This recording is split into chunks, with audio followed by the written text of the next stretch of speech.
नमस्कार मित्रों, आप सभी का स्वागत करते हैं डी के शेर या वाइब्स यूट्यूब चैनल पर।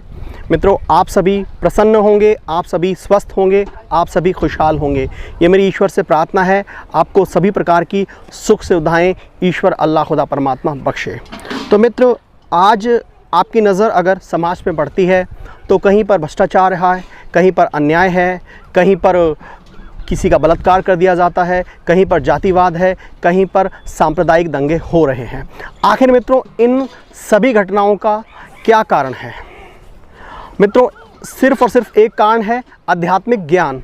क्योंकि अगर हम आध्यात्मिक होंगे, सही शब्दों में अगर हम सच्ची भक्ति जानेंगे, सभी को आत्मा समझेंगे, तो हम किसी के साथ अन्याय नहीं करेंगे।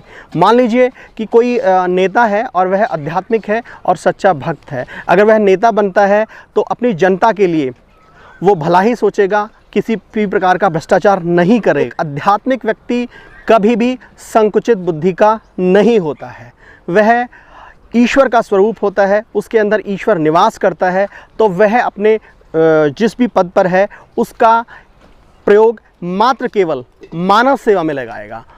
और उसी तरह से यदि कोई पुलिस वाला है, अगर वो पुलिस प्रशासन में काम कर रहा है, कोई बड़े पद पे या छोटे पद पे, अगर वो व्यक्ति आध्यात्मिक है तो वो कभी भी अपने पुलिस होने का, एसपी या डीएसपी होने का किसी भी गरीब पर रौब नहीं जमाएगा। और जो कोई भी बेसहारा मजबूर उसके पास में जाता है किसी सहायता के लिए, तो वो उसकी पूरी मदद करेगा बिना रिश्वत लिए। क्योंकि एक आध्यात्मिक व्यक्ति किसी स्वार्थ के जंजाल में, मतलब के जंजाल में नहीं फंसता है। उसका जो भी कर्म होता है, उसका जो भी आचरण होता है, वो निस्वार्थ सेवा के लिए समर्पित होता है।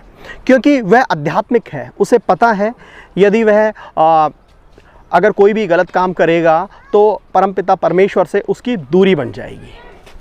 तो मित्रों, ये बहुत ज़रूरी है और भक्ति को भी जानना बहुत ज़रूरी है। क्योंकि आजकल लोग क्या है कि मंदिरों को बनाने में लगे हुए हैं, चर्चों को बनाने में लगे हुए हैं और बहुत सारे पूजा पाठ व्रत ये सारा कुछ करते हैं। लेकिन जैसे ही वो मंदिर से बाहर निकले या फिर भंडारे से बाहर निकले, उनको किसी से कोई मतलब नहीं है, किसी से कोई प्रेम नहीं है, किसी के लिए कोई दया नहीं है। क्या परमात्मा ऐसा होता है?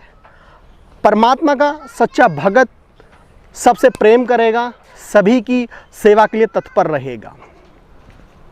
और आज आप देख रहे हैं जितने भी सांप्रदायिक जो दंगे हो रहे हैं, वो धर्म के नाम पर हो रहे हैं, धर्म को लेकर हो रहे हैं। क्योंकि जो व्यक्ति असली धर्म का ज्ञान रखता है, वह धर्म के नाम पर कभी भी कोई दंगा फसाद नहीं करेगा।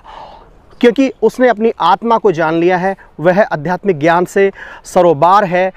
ऐसा व्यक्ति कभी भी किसी का बुरा नहीं कर सकता। वही बात आती है फिर आर्थिक तौर से।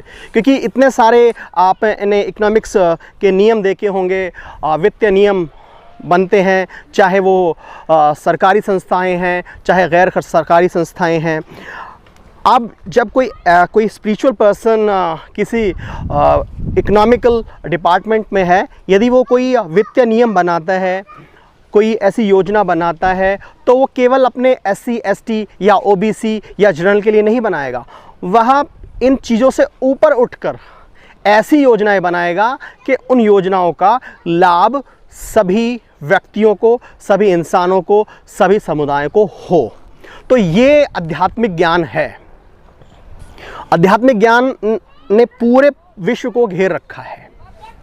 मित्रों, जैसा कि हम बात कर रहे हैं आध्यात्मिक ज्ञान के बारे में, अब यहाँ पर आती है रेप केसेस के बारे में। बहुत सारे आप रेप केसेस दिन पर दिन देख रहे हैं, होते जा रहे हैं। तो आखिर क्यों, क्या रीज़न है? क्योंकि जो आध्यात्मिक जो लोग हैं, वह कभी किसी भी बेटी हो या बेटा हो या कोई भी हो, किसी के साथ में ज़्यादती नहीं करते हैं।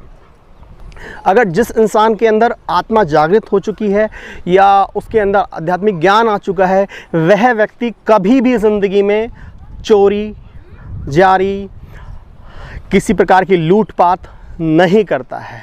सच्चा आध्यात्मिक व्यक्ति तो जो अभी आपने फ़िलहाल की एक घटना देखी है, सिद्धू मूसेवाला जी की जो हत्या निर्मम कर दी गई है, उसके पीछे भी आध्यात्मिक ज्ञान की कमी रही है।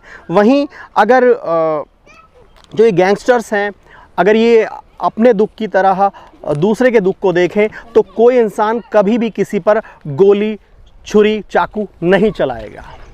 तो मित्रों, आध्यात्मिक ज्ञान बहुत ज़्यादा ज़रूरी है और मेरा मानना ये है जैसे हम अपनी एकेडमिक एजुकेशन ले रहे हैं उसके साथ साथ जो स्पिरिचुअल एजुकेशन है वो दी जाए। It's a very important. अगर स्पिरिचुअल एजुकेशन बचपन से ही दी जाए तो बच्चों में जैसे हम सिखाते हैं ना बच्चों को, जब कभी कोई बच्चा स्कूल जाता है तो क्या कहते हैं, दूसरे को पेंसिल नहीं देनी है, दूसरे का खाना नहीं है, दूसरे से ज़्यादा बात नहीं करनी है। तो इससे क्या हो रहा है, बच्चे के अंदर वैर भाव का और एक अलगाववाद की जो भावना है वो उत्पन्न हो रही है। और ये भावना आप मानिए ये छोटी नहीं है, ये जब बच्चा 18, 19, 20 साल का हो जाएगा, यही अलगाववाद की भावना उसके अंदर सांप्रदायिकता का एक बहुत बड़ा दुश्मन उत्पन्न कर देगी। तो मित्रों, आप देख सकते हैं कि आध्यात्मिक शिक्षा का कितना महत्व है। जब भारत में कभी सनातन धर्म हुआ करता था, उस समय की अगर आप जो शिक्षा पद्धति को अगर देखेंगे तो आपको पता चलेगा कि उस समय पर आध्यात्मिक ज्ञान सबसे पहले दिया जाता था।